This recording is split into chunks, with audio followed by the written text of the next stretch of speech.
বড় লোকেরা ব্যাংকে টাকা রাখে, গরিব মানুষেরা ব্যাংক থেকে টাকা লোন নেয়। কৃষি লোন নিল, গরু কিনলো, বীজ কিনলো, সার কিনলো। আকাশ থেকে বৃষ্টি হলো না, অনাবৃষ্টি অতিবৃষ্টি খরার কারণে ফসল হলো না। ব্যাংক কি তার লোন মাফ করবে? তার সুদ মাফ করবে? শেষ পর্যন্ত গরুটা বেচা, মায়ের হাতের বউ হাতের শেষ চুরি গাছা বিক্রি করে লোন পরিশোধ করলো।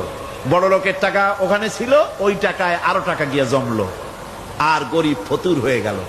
এই জন্য আল্লাহ পাক বলেছেন সুদ হচ্ছে ওয়াহাল্লাল্লাহুল বায়আ ওয়া হাররামা রিবা।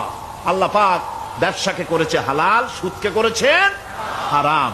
এই সুদের মধ্যে ৭০টি গুনাহ, তার ছোট্ট গুনাহ হলো নিজের মায়ের সাথে জিনা করা। জোরে কোন নাউজুবিল্লাহ। মায়ের সাথে জিনা করার চাইতেও নিকৃষ্ট, এটা হলো ছোট গুনাহ। টের পাইছেন? এইটাই হলো ছোট গুনাহ। তাহলে বড় গুনাহ কি? বড় গুনাহ হচ্ছে আল্লাহ আর তার রাসূল